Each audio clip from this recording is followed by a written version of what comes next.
The Aggies, the Jazz, the high schools. If it's the sport you care about, we're talking about it. The Full Court Press on Sports Talk Radio, 106.9 FM, 1390 AM.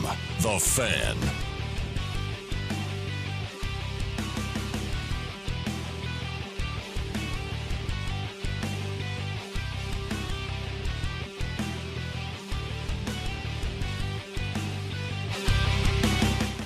Eric Frandsen, Ajay, Salvesen. Good afternoon, everybody. How are you, Ajay? I am spicy. How are you? You are spicy. You're like zesty ball of spice. I had great conversations with our interns today. Gabby the intern, Adam the intern. We really got in-depth conversations on our lives. Really? Yeah. They found out things about me that I've never shared with people. I found out things about them that I never shared with people. I mean, it was awesome. And then I did some studying in between. And we listened to some really good music. And somehow Rod just kept working away and didn't say a word. It was amazing. I don't know how Rod does it. He's just zoned in. He's zoned in on his job. Yes, he dials it in. I have so many papers here. Why do I have... He'll have... we'll have crazy conversations going on, and he's like right there within feet of us. Yeah, we're throwing stuff at each other, and he doesn't even through, budge. like he's getting his work done. And that'll chuck it right at the back of his head and hit him, and he doesn't even move. It's amazing. It really is. A focus on that guy. It's better than my focus.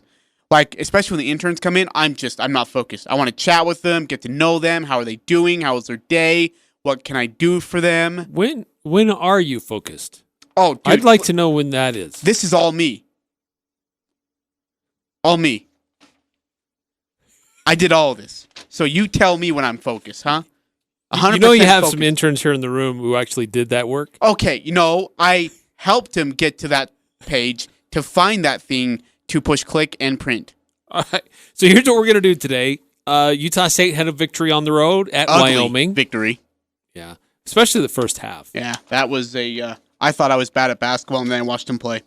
And I realized I'm not that bad. Utah Jazz are in action tonight. They're on the road at San Antonio. Chalk it up with another loss. I disagree. I think this is They a good lost to a opportunity team without Westbrook and Harden at home. They'll be better tonight. So now they're going to San Antonio. They better be better. What do you do? Parents? What are you going to do? Mm-hmm. Spank them? Yes. Call them out. So, yeah, we're going to look at that. Roger Goodell had his press conference today ahead of the Super Bowl. He had some interesting things to say. I don't know if you got to see some of those. What a freaking loser. We'll hear from him. Look, there's three people that I do not like. He talked about your beloved team. There's three people I do not like on this planet, okay? Elmo. All right? That one lady who sings It's Friday, gotta get back on Friday. That lady and Roger Goodell. Those are the three people I most dislike. Why don't you like Elmo? What's wrong with Elmo? Dude, Elmo has a lot of things wrong with him, okay? He's innocent. He's happy. The little the GIF video. What is it? Is it a GIF video? What's that video? Like what little video? Like where GIF. Anyways, where Elmo's sticking his arms up in the air and there's fire behind him. I see that video all the time now everywhere I go. I haven't seen that. Oh, you haven't seen it? No. That sounds awesome. Yeah, like his hair sticking up, his arms are sticking up, and he's got his freaking ugly eyeballs sticking in the air with fire behind him. I can't stand Elmo. He took over. Look, I was always what's that character on Sesame Street that comes out that lives in the garbage can? Oscar? Yes. Oscar was doing great things for that show, and he was a worldwide sensation. I could see how you and Oscar would and then they be cut from the same created cloth. This freaking cloth of a puppet with red hair and big beady eyes, and he is all of a sudden the face of Sesame Street. Not Big Bird, not Bert, not Ernie, not Oscar the Grouch, not Cookie Monster, but this little annoying voice Elmo. Yeah, he really took over, didn't he? Oh, dude, ruined the show. That show went downstream immediately. Question is, why were you still watching? What, Sesame Street? Yeah. Elmo didn't come onto the scene until you were like well past the age when you would normally be watching Sesame Street. You know what, Eric? What I do in my own time outside of this work building is none of your dang business. I guess it's better than some other especially from what I did 20 years ago. I was a big Sesame Street fan for quite some time. A, it was funny. B, It was educational. I learned a lot of things about the planet Earth because of Sesame Street. Blue's Clues was another great show back in the day. Dora the Explorer is not that good. Seasons 1 and 2 were horrible. What? Did it get better? Season 3 was better, but I gave up by then. Oh, dude, yeah. I couldn't do it. I'll never... As long as she never asked for the map, I was okay with Dora the Explorer. As Really? soon as the map came out, I couldn't stand his little song. You couldn't... We mean his? You mean her? No, the map. The map would sing a song when he came out. Was that in season 3? I don't know. We're so off topic. Oh, and then I was looking at boots today. And I'm thinking I might go shopping for some boots. Gabby the intern's going to take me. Boots, that was her little buddy, right? The monkey. His name was Boots. And Dora the Explorer. Are you making that up? That's got to be season 3. Because season 1 and 2, I don't remember Boots. Anyway, Gabby Booth is going to be taking me shopping for some booties. What? Wait, for some boots. That came out. That really fast. doesn't No, sound like wait, an appropriate use I'm of our going shopping, interns. But no, I'm going shopping for boots. I think I might need to make a report to HR. I don't think we have an HR, but I'm going to make a report. Someone needs to know what Ajay is planning with our interns. Shopping. No, I said boots. I said boots. So don't take Somehow my this words is really and taking twist a them. wrong turn. Every time I try to bring it back, it keeps going deeper. I said boots. Don't misconstrued what I say. All right. Hey, Major League Baseball. There's two big things coming out of Major League Baseball today, Ajay. Okay, give me one. One is that the Major League Baseball has upheld the Cubs and with what they're doing, Hey, what they did with Chris Bryant. Yeah, what is that denied his about? arbitration. Basically, which I don't really know why. I mean, the Cubs followed the letter of the law. They brought him up from their minor league team to the major leagues at a specific date to basically give them an extra year on his contract. If he came up right at the start of the season, he would have become a free agent a year earlier, but the Cubs waited until this deadline passed, and then the next day signed him and brought him up. Pretty common practice.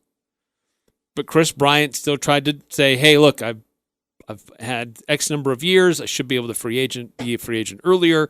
And Major League Baseball said, no, according to the rules, according to everything that's done here, the Cubs are in the right. So he's got an extra 2 years on his contract, which I think makes him significant trade bait for the Chicago Cubs. Do you like them trading Chris Bryant? I would prefer that they keep Chris Bryant, personally. I like Chris Bryant. That's like a logical decision, isn't it? But at the same time, if he's gonna leave, and they know he's gonna leave, where would he go? get some valuable pieces. Where is he going to go? I don't know. He can go to a lot of different places. Yeah, but I mean, we're talking about contract. We're talking about money. We're talking about fit.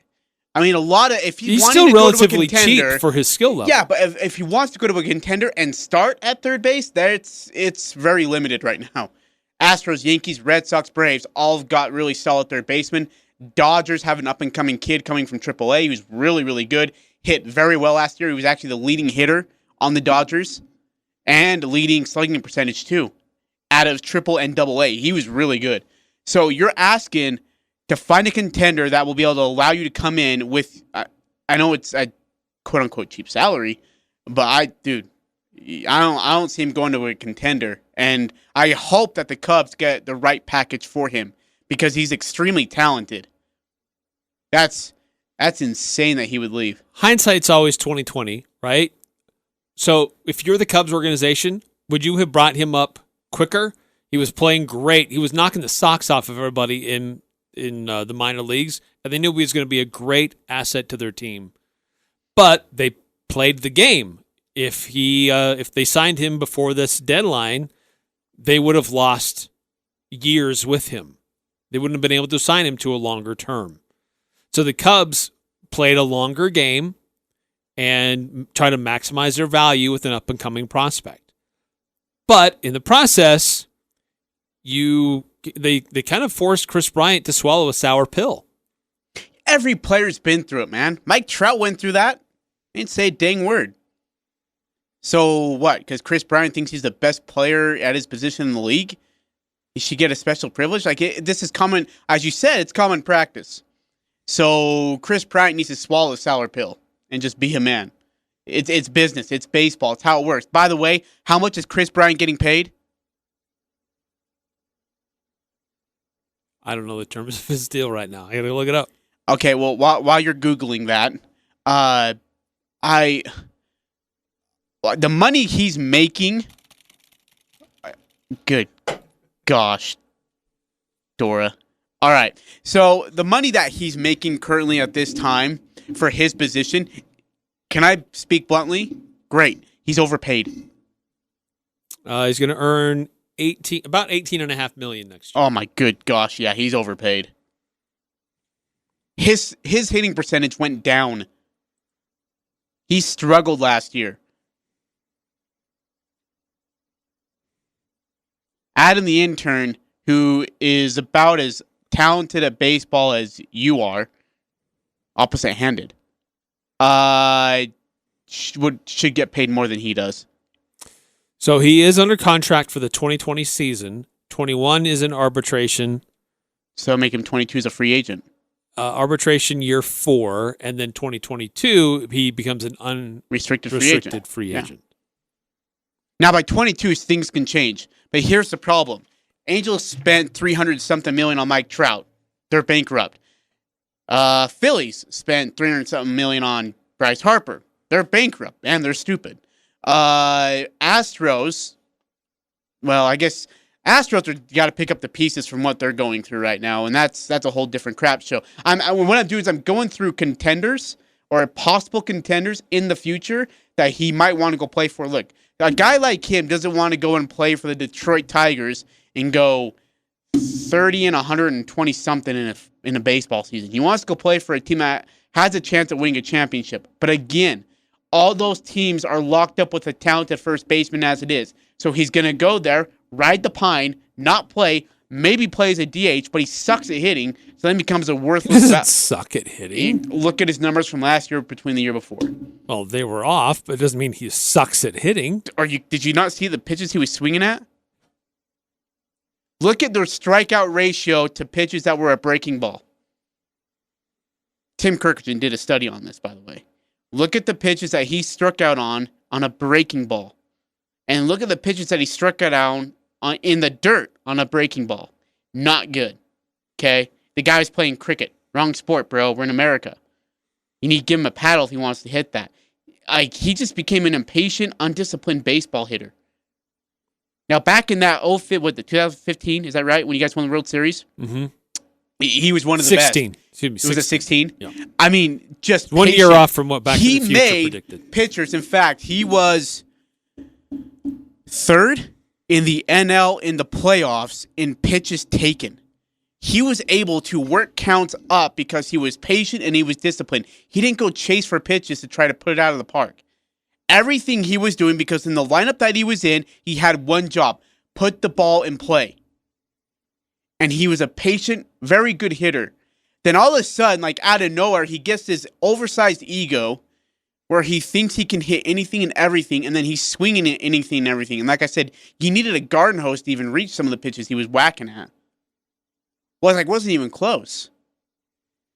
Chris Bryant can be a good baseball player, but mentally he thinks he's better than what he really is. And the money's getting paid says so. $18 million. Oh. Well, he earned just a little under 13 last year. It goes up to about over 18.5 this year.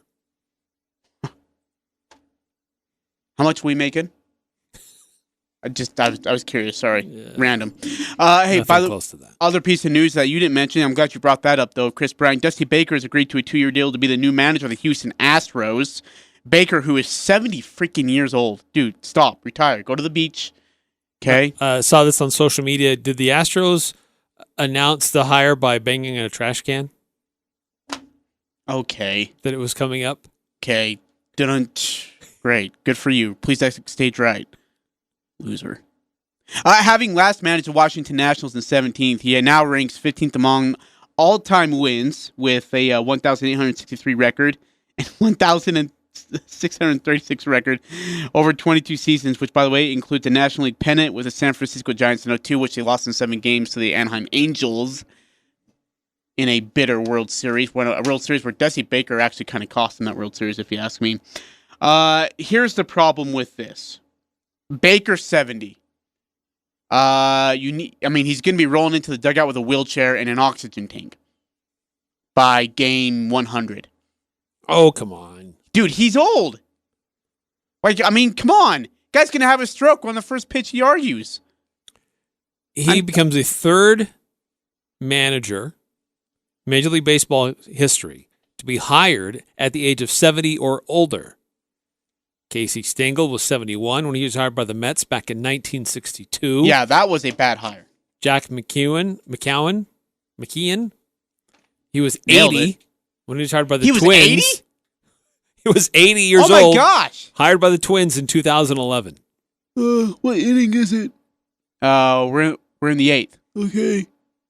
What's the score? Dude, the guy 80? But here's the thing with Dusty Baker. Mm-hmm. Look where he's taken a lot of different clubs to the postseason. That's true. And if he takes the Astros there, I think he'd set a record for being a manager and taking teams to the postseason. Just make sure you find something other than This drums will be and his cameras fifth. to get you through. Dude, they cheated. And it makes me mad. And why does Dusty Baker want anything to do with that? Be better. He walks into a situation that's already still built to play well. No, dude. A They're situation still the odds-on which favorites. has a lot of scrutiny on its hands. And he's going to have to deal with that every single day. Yeah. So, Dusty, last year in the World Series when you cheated, wasn't managing. Yeah, but you are now. So you were part of it last year. The guy reminds me of Stanley from The Office. He's just grumpy. Dusty Baker spent 4 seasons with the Cubs, 10 seasons with the Giants, 6 seasons with the Reds, 2 years with the Nationals. Yeah, they're screwed. Took each team to the postseason. Yeah, but they should be banned from the postseason this year. Hey, we forgot to do roll call. Gosh dang it, man. Eric, roll call. 435-339-0321. Eric is here. Adam and Gabby, the interns, are here. I'm here. Are you here? Text in 435-339-0321. You listening? Where are you listening from? Let us know. Say hi. Thanks for joining class. Eric, we got our movie quiz today. I'm excited. I've been working on my voice because I've got a lot of different roles. Do you have I gotta fill in voices? here. Different voices? Different characters? Yeah, I've got a lot of different voices. This might be the most talented movie quiz we have ever done in Full Court Press history. And Gabby, the intern, was actually helping me out, look at some movies and some ideas. I did a lot of the rated R ones already, so that one, it was kind of coming down to the wire. So we only have a few left. But this one's going to be good. I'll be kind of surprised if you get it. Halfway surprised if you get it. You didn't know what Glory Road was. I don't think you'll know what this one is. Can't wait. Can't believe Matthew McConaughey actually did he looked good in that movie. Matthew McConaughey was not in All Glory Road. all right. Yeah. No, he was not. All right. I gotta work on that voice. All right. There we go. Movie quiz is coming up. I can't wait. We also got the recap of what happened last night in Laramie. Yeah. Utah State in a late game Mm-hmm. against the Cowboys. Rough, sloppy first half. Really bad Very first half. different second half. Yeah, absolutely. Aggies now turn their attention to the Aztecs. Utah Jazz are in action tonight. Just get you ready for the Jazz game in San Antonio. Ready for a loss. Jimbo Redding says, maybe if Donovan and Rudy have a good game tonight, you could yell, the All-Stars at night are big and bright, deep in the heart of Texas. I don't know, just a thought. Has he given it dramatic yet? No. Dang it. Not yet. That's one I always look forward to. It's coming. Hey, did you know that Dusty Baker starred in Angels in the Outfield as the manager for the Angels? No, he didn't. That was Danny Glover. No, that was Dusty. Yeah, that was Dusty, all right. I mean, they both look alike. The Aggies, the Jazz, the high schools, the full court press on Sports Talk Radio, 106.9 FM, 1390 AM. The Fan.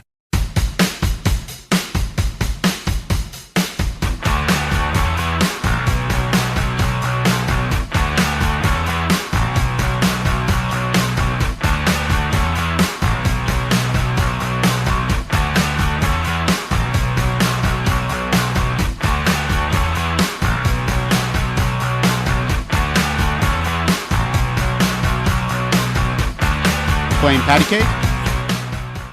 Slap and tickle? Full court press. I just was wondering. You placed all these demands on me. What you need to get ready? No, it is part of our show. Before you, okay, we want to give our listeners the very best of the best of the best, sir. Eric, by the way, I was watching Gotham the other night, right? That show about like the young Batman, you know. Mm-hmm. Really good, really good show. I used to watch that show. Oh, it was. Did you stop? Yeah, I stopped. Why? I don't know. Too gory for you? Scary? It wasn't too scary. We getting nightmares? No. Oh. I mean, it could give you nightmares. I mean, it was pretty scary stuff, but it was good. Anyways, I was watching, and Selena Kyle, right? Catwoman? Mm-hmm. Right? So I was watching it, and that Catwoman sounds just like Gab the intern. It was weird. It kind of creeped me out, okay? Speaking of scary stuff. Yeah, so I've been calling her Cat. Oh, yeah, I wasn't supposed to tell anybody that, huh? Oh, well, that's, oh. Call her Gabby Cat? What? No, just Cat. Just Cat? Just Cat. Okay. Like, meow, you know? All right. Are you ready for your movie quiz? I am ready, steady. Ready? You can do it!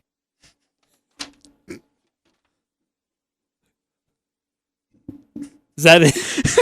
Is that it? No, that was not. What the fetch was that? You can do it! You can do Oh, it! dude. Okay. You can Gee, do my it. gosh. You can do it! We're losing listeners every time you play that. Name that sports movie. Oh, dude, easily. Waterboy. They're sitting in the little area where what was it? Isn't it where He Bobby says it a Boucher lot of gets different called times, out? actually. He says it Does he? multiple times throughout the movie. When Bobby Boucher gets called out by the quarterback or something like that because he gets kicked off the team for some reason. Or because he didn't go to school or something like that. School is for the devil, as Mama Joe says. So playing that foosball. Playing the foosball. Dude, she's a freaking heck of an actress. Oh, it is time. Hold on. And now, standing at 5'2", weighing 165, soaking wet in a swimsuit, is the Brown Mamba in your future presentation. The movie quiz. Okay. You ready?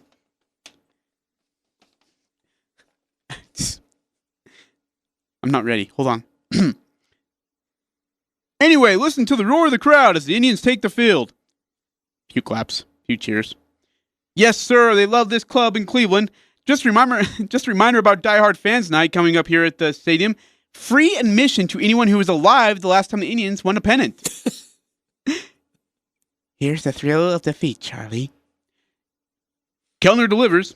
Here's a swing and a high fly ball to center field. Hayes under it. Hey, makes a basket-style catch. Willie Mays style, and the side is retired. All right, well done. Look out there. Great. Nice catch, Hayes. Don't ever do it again. All right, let's go. Let's get it going. Let's go. Gosh.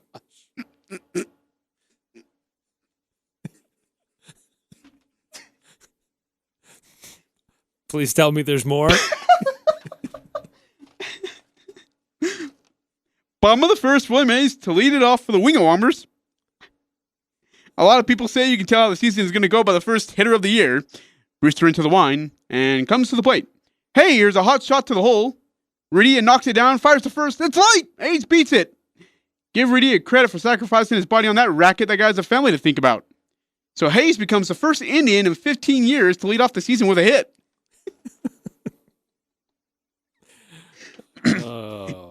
Good old Bob Uecker. You really knocked the crap out of that one. Oh, I plan on getting a double out of this. About 100 of these gloves. One for every base I'm going to steal. Well, maybe things will turn around a little for the Indians this year. Excuse me. I got to take my first step towards the Hall of Fame. We don't know where Hayes played last year, but I'm sure he did a hell of a job. Brewster from the stretch. Hayes with a big lead. Hey, you look real sharp, but it's hard to steal second with your shoe untied. Quick move to first. Hey, got him. Hayes is picked off. Well, so much for that. Personally, I think we got hosed on the call. Movie? Major League. Which one? One. Yes. First. Yes. Do you load the audio? Yeah, there's some good Bob Uecker in there. Yes. Here we go. That's a great show. Lots of kids don't watch it. Yeah, lots of inappropriate stuff for small children. And racist things and how the Cleveland Indians fans used to dress. But here it is. This clip from Major League. I think I edited out the bad words. Anyway, listen to the roar of the crowd as the Indians take the field.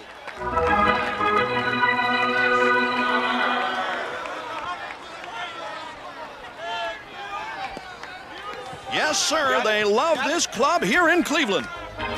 Just a reminder, fans, about Die Hard Night coming up here at the stadium. Free admission to anyone who was actually alive the last time the Indians won a pennant. Here's to the thrill of defeat, Charlie. Kellner delivers. Here's a swing and a high fly ball to center field. Hayes under it. Hey, makes a basket catch, Willie Mays style. And the side is retired. Woo-hoo. All right, well, look out there. Okay. Nice catch, Hayes. Don't ever do it again. All right, let's go. Let's get it going. Bottom of the first, and Willie Mays Hayes to lead it off for the Wigwamers. A lot of people say you can tell how the season's going to go by the first hitter of the year. Brewster into the wind and comes to the plate. Oops. Hey, here's a hot shot toward the hole. Rudy knocks it down, fires to first. Late Hayes beat it. Hey, give Rudy a credit for sacrificing his body on that racket. That guy's got a family to think about. So Hayes becomes the first Indian in 15 years to lead off the season with a hit. Really knocked the crap out of that one. Well, I plan to get at least a double out of this. I bought 100 of these. One for every base I'm going to steal. Well, maybe things will turn around a little for the Indians this year. Number 7, catcher, Jake Taylor. Excuse me. Got to take my first step toward the Hall of Fame. We don't know where Hayes played last year, but I'm sure he did a hell of a job. Brewster ready from the stretch. Hayes with a good lead. You look real sharp, but it's hard to steal second base with your shoe untied. Quick move to first. He got him. Hayes is picked off. Well, so much for that. Personally, I think we got hosed on that. So the crazy thing about this is that when they gave the opening script, right, they asked Bob Uecker to come in, and they had him read off some stuff, and he looked at it, and it didn't look right in his opinion. So they look at it again, and then he looks at it, and he actually gets a Sharpie and crosses everything out, like the next 3 sets of lines, and he does it on his own by just looking straight at the players playing. And it was so good that they said, you know what, give us a script. They shredded it and said, you're on your own. So he called it all ad lib. Yeah, the whole entire I didn't know that. Is all him. Like in Major League 2, when he came back, they didn't give him a script. They said, just call it. So like the whole like Humiliator, Terminator, the whole thing, like Ball 84 outside, all him. All entirely clear-cut him. He's one of the best. Dude, he's incredible. Did you ever hear, just listen to him call a normal game? Yeah, I was just going to say. It wasn't in a movie? Yeah, him and Bob Costas actually took over a Detroit Tigers White Sox game in 2012. Dude, it was comical. Like, Bob Costas just he just quit calling the game because Bob Uecker was taking over, and, you should go listen to that. It's so good. So, yeah, and he's actually called a couple of Milwaukee Brewers games, if I'm not mistaken. Yeah, I think, wasn't that his home team? Yeah. I think that was the team that he normally would call. So, Bob Uecker he made that show really, really. And you know who's a really underrated character on that show? Is the freaking 3 guys sitting in behind the center field fence or left field fence. And they had the bandwagon guy, right? The one who's like, yeah, and then by mid-season he's like, oh, we're gonna blow it again, in the 9th. Yeah, those three guys were really, really good. What was the one where like a home runs hit? And he's like, it's too high. It's too high. And he goes like over the park or whatever. And they're like, what do you mean it's too high? Yeah, it's too high, like the wind. Anyways, I freaking love that. I need to go home and watch that now. Kids, don't watch that, please. In fact, a lot of the movies that we choose here, you are not allowed to watch. Yeah, most of them are pretty safe. Yeah, Come well, on. Most of them are safe. I think we've run out of rated R movies now. Actually, we're at least we're pretty close. Gabby's been keeping track for me. Yeah. Major League. When did that come out? Late 80s? Yeah, late 80s because they did Major League 2 in 92, and then Major League back to the minors wasn't until like late 90s. And they picked up the Bees, right? Or the yeah, Buzz. so yeah, it was Salt the Lake Buzz, right? Yep. And then but their triple affiliate team, their Major League affiliate team was the Minnesota Twins, which by the way, playing back then at first base was David Ortiz at the time. So, anyways, yeah, the Major League back to my, which actually was a pretty good show. Wasn't that bad. I thought they actually did a really good job with that one. I never saw that one. You never did? No, I never saw the third Not one. as funny as 1 and 2, but still pretty dang good. More classic baseball than anything. So, yeah, nice job. Proud of you. That was a tough one. You had a lot of different voices you had to try to incorporate there. I was practicing inside the office for like 30 minutes with Gabby and Adam, and we were just trying to make sure we hit the right notes. Give spacing for the lines. You know what we should do next time? If Gabby and Adam are here in the 4:00 hour next Wednesday, we should all play parts. Everybody gets a role. No, don't you try to get yourself out of this. You still have a movie quiz to do, young man. Okay? We'll work on it together. Oh, maybe we'll team up. Yeah. Oh, movie quiz challenge. 2 on 2. 2 on 2. Yeah, that's good. We'd kill it. It's kind of like a final exam. Wait, who do I get? Gabby or Adam? The final project before you finish your internship. Yeah, that's the only way they can pass. Yeah, that's the only way we sign off. Yeah, if they did their work, depending on how their acting skills, if they care, if they try. Wait, but do you get Abby or do you get Gab? Or Abby? Do you get? Do I get Gabby or do I get Gabby? Booties, it's just all the whole thing today. We may or may not have been looking at boots today. Do you get Adam or do you get Gabby? We'll have to figure out a way because to decide. I need to think this through. We'll have a draft? We're going to get the whole office involved. We're going to get Rod in it. Rod would be a great voice in it. Rod could be the narrator. Oh, that's so good. Don't you dare steal my idea. All right. Okay. Thanks, Ajay. I got to go. Movie quiz. I miss you. Very good. All right, coming up next here in the Full Court Press. Again, things we want to recap: the Utah State win at Wyoming last night, a late game in Laramie. How did it go? What happened for the Aggies? Also, we want to look at preview Utah Jazz are on the road tonight against the San Antonio Spurs. Speaking of the NBA, the trade deadline is coming up. It's coming up on February 6th. Yeah. It's not that far away, actually. And then looking at some bracketology, we kind of mentioned this earlier, maybe not so much about Utah State, where they are, because I think they still have some work to do, even though Jerry Palm thinks that they'll be an at-large consideration. But what about their opponents? Other teams that Utah State plays, where are they in the brackets? And what's the latest net rankings after Utah State got that win last night? So we'll update you all on that coming up here on the Full Court Press, 106.9 FM. 1390 AM The Fan. Talking the sports you care about. The Full Court Press on Sports Talk Radio. 106.9 FM. 1390 AM. The Fan.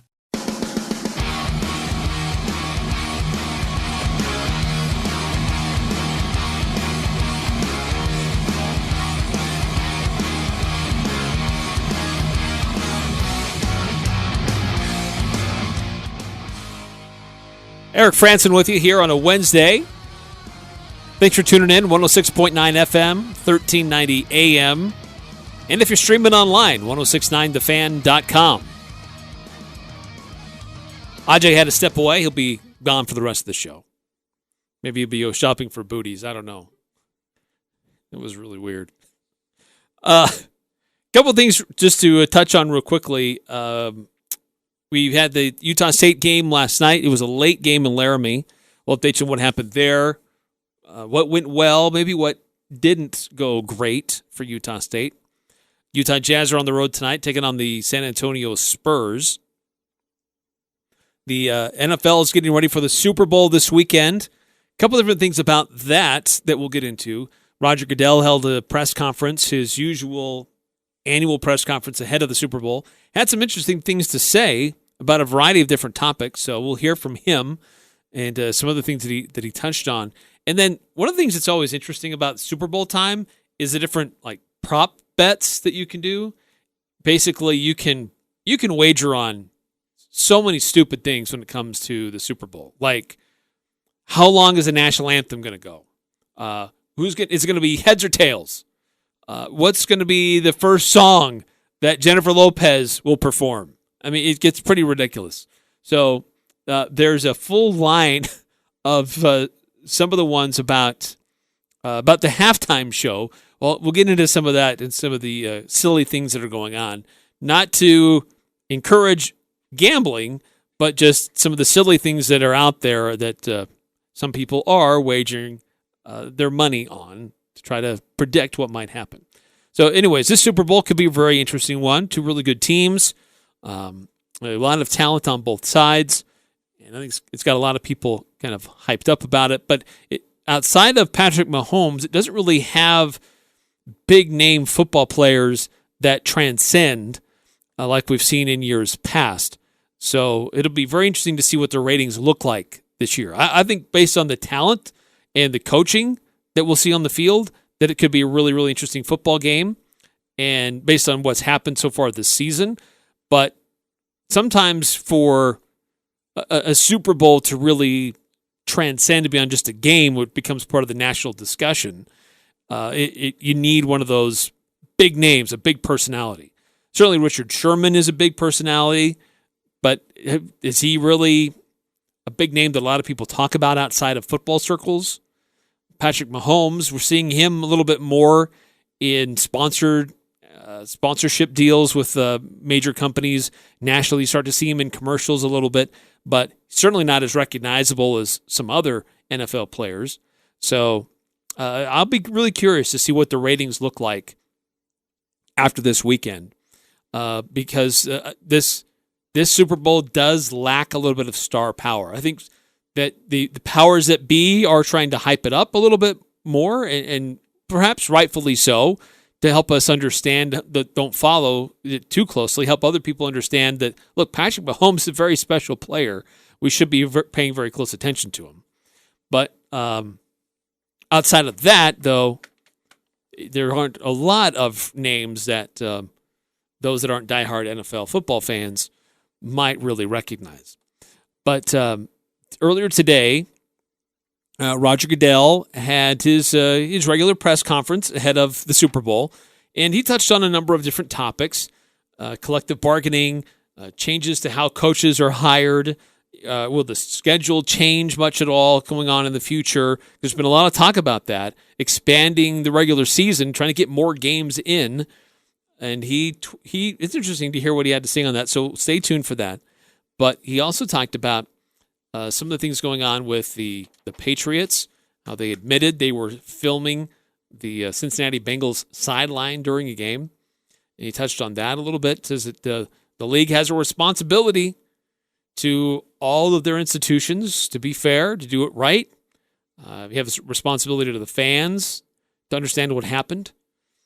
And so he says that the investigation continues, but he wants to make sure they're doing it right. They're not rushing to judgment. And so anyway, he touched on that a little bit. But one of the things that was interesting is the changes that the NFL may be undergoing. Some of that is about with the extend of the season. We haven't seen a lot of minority hires very much. It doesn't seem to be progressing very much. You also have a future collective bargaining agreement that's up to be renewed. You have teams kind of moving places. Now you have the Raiders that are officially moving to Las Vegas. You have a big stadium in Los Angeles. So anyway, here's some of the comments from Roger Goodell, the commissioner of the NFL. And first, talking about some of the changes that the NFL is starting to look at for the future. We've already begun engaging in those changes, not just with our diversity committee, not just with the Fritz Pollard Alliance, but others, and trying to figure out what steps we can take next that would lead to better outcomes. And it's clear we're all committed to doing that. Now, that's some of those changes that he's referring to are more specifically to the coaching practices. You know, we only have a handful of minority coaches. Ron Rivera is one of those. Mike Tomlin at the Steelers, Los Angeles Chargers, Anthony Lynn. So there's just only a handful of coaches. Now, there's the Rooney Rule, what's referred to as the Rooney Rule, that is basically requiring NFL teams, if they have a head coaching vacancy or a general manager vacancy, that they need to go and interview at least one minority to be in consideration for that position. And it's been in place for quite some time, but Roger Goodell is a little concerned that it's not yielding as much progress as he would hope. So that's why they're talking about some of those changes that may be considered.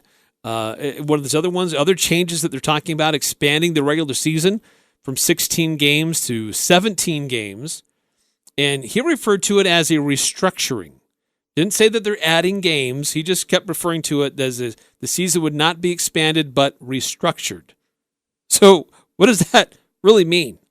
Little unsure exactly what that means. Could be one less preseason game, and it could be more regular season games.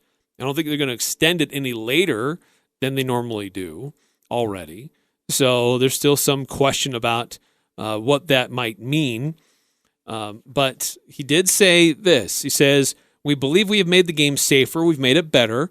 And we believe that we can restructure the seasons in a way that will be smart for the future of the game." So part of that is what's going on with the collective bargaining agreement. Players have to agree. They're putting their bodies at risk. More games have certainly more injury potential. And so that it is something that they are talking about. They are considering. And whether that means fewer preseason games, probably the time when the games are played from when the preseason starts and the regular season and postseason ends probably won't change, but adding an additional game could be in the works. He also talked about the possibility of getting a franchise, an NFL team outside of the United States. They keep playing a lot of games in London. Started out as just once a year. Now there's 2 or 3, even 4 are on the schedule to different teams participate. So could there be an official franchise in London? Roger Goodell weighed in on that today as well. Timeline has not been set in London for a franchise. We have grown incredibly quickly in London. As you know, the support there has been extraordinary, both the public sector, the private sector, our fans, our clubs. I think we now have 31 of the 32 teams that have been to London. All of them come back raving about the experience. We look at our job as to make sure that London can continue to grow and we can continue to build on the fans that we have now, and that's something that is our number one priority. Our second priority would be, could we have a franchise-ready market? As you know, we played in a new stadium in Tottenham this year. It was a great experience for the 4 clubs that played there. I was at attendance in one of those. It was terrific. We also have Wembley Stadium, so the flexibility of scheduling was 2 stadiums has been a huge plus for us. But I think we still have to get back to the point of can we do it in a competitive way? Can we do it so that all teams, all 32 teams, not just the team, if there was a team in London, can be done in a competitive fashion? That's number one for us. Interesting. I think that I'm torn, to be honest, about the idea of an NFL franchise in London. You can see that it's working out quite well that the fan base is growing, that the appetite for the NFL in the UK is growing, that they're having good responses when they are there. But travel is an issue that you can't overlook. If you're based in London, how are you going to play a game against the 49ers? How are the Seattle Seahawks going to be excited about a game in London? You already have to travel all the way across the country to play some of the other teams in your league. Now you have to add on another 5 hours on your flight, 6 hours, or whatever it is. So unless or until the speed of travel across the pond increases, then I think that there is going to be a real challenge for the NFL to place a permanent team in London. Perhaps what they could do is extend the scheduling agreement with these stadiums and say, we will have more games here, but we're not going to have a permanent team here, if that makes sense. So we'll have a permanent neutral site place in part of the regular season, and teams will rotate through. Maybe each team has one game in London every 5 years or something like that. I don't know, 6 years. And they just keep rotating teams through. I guess you'd have to have more than that. But anyway, you have basically a regular season in London, but there's no permanent team that resides there. Maybe that's an option. I just think it would be hard for a team to be based in London with all the travel considerations. Certainly, I think you'd have to arrange schedules that a bye week follows that game or is before that game every time. But, I mean, just look at the University of Hawaii and the challenges they have playing anywhere beyond the West Coast. And it gets really expensive and really difficult for the student athletes and for the coaches and everybody just because of the travel that's involved to do that on a regular basis. So, anyway, it's interesting that I think that they're continuing to consider it and talk about it. And I think there's potential. I think they should be looking at growth opportunities. Why not? I mean, it's been huge in America, and there's opportunities to grow the sport outside of the United States. That's why they're having games in Mexico City. That's why they continue to have games in London and make it more of a global sport. Anyway, so those are some of the things from Roger Goodell in his press conference today.